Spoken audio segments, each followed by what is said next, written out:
Hi, my name's Ben and we are back with Season 2 of Our People, Our Stories, the series that uncovers what makes South Canterbury not just an amazing place to visit, but an incredible place to live, work and build a business.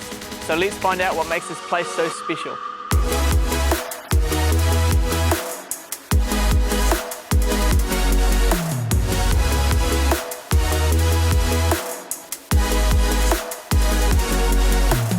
From thriving local businesses to hidden community gems, I'm sitting down with the people who make this region tick.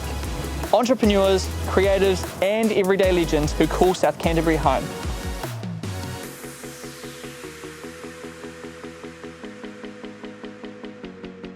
What better way to start Season 2 than by interviewing a couple who are synonymous with the word community? Today we're interviewing Lionel and Lynette Wilson, both powerhouses in the volunteer space. Lionel, Lynette, amazing to be having you here for this interview. Really appreciate you taking the time. I know that you're both very busy people and it's a massive privilege for me to be speaking with you both today. So thank you very much. I think to get started, it'd be awesome to talk a wee bit about your personal background. Right, thanks Ben, thanks for inviting us. It's a pleasure for us as well. Myself, born in Southland, northern Southland, and moved to Otago when I was 13. Went to secondary school there and started varsity as well as work. However, on the first semester where I had a holiday, we went round the South Island and I met Lynette. Just before New Year on that holiday. I was born and bred in Timaru, raised in South Canterbury until I met Lionel at the Spring Creek camping ground where Lionel's family was packing their camping gear in at the site behind ours, and the boys didn't have a hammer, so my dad lent them the hammer. Yeah, I was one of three. I had two surfing mates because we had our surfboards in tow as well. So that's where it started. And 51 years of marriage and 55 years later, Wow. We're still here. When we got married, I moved to Dunedin and decided that when we were ready to build a house, we would move back up to Timaru because the climate was better than Dunedin, and we had family up here. Yeah. And better golf courses as well, you know, and you could get on a golf course at a whim, you know, and you still can. And that was a thing that I really enjoyed. You know, so we built our house here, had our first son, and then I was 6 months pregnant with our second son, and Lionel got the diagnosis that he had cancer and had his leg amputated. So at 29, that was a big change in our lives. But with family around and support, it made it easier, and the community just it just was there. So, getting bone cancer, you've got one baby and one on the way. What was that like? Was that pretty disorientating, or?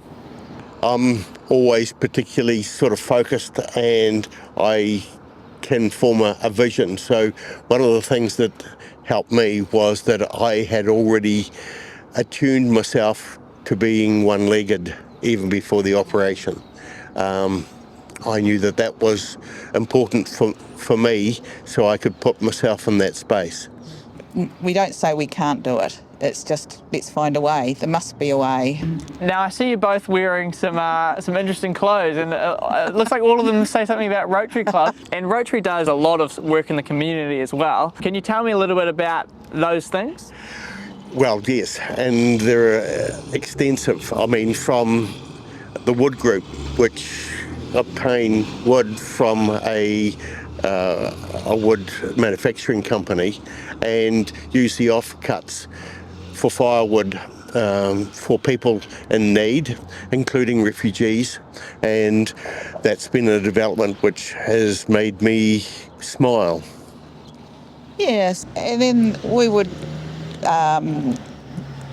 make a rapport with some of the people that we were seeing and thought, well, how about with the refugee people? Some of them might like to help us out. So we approached Tracy, and yes, we've had a group of 4, sometimes 5, depending on our deliveries, come and join us on the Wednesdays when we do the deliveries, and it's been absolutely great.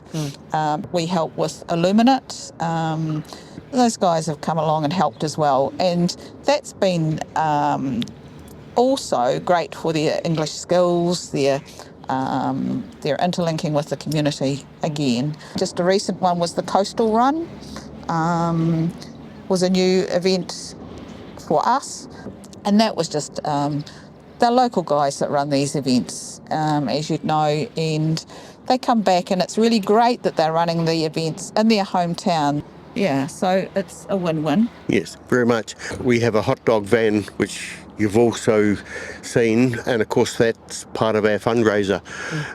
Also the Rotary Youth Driver Awareness Program for young 16-year-olds. The next one is coming up in late April.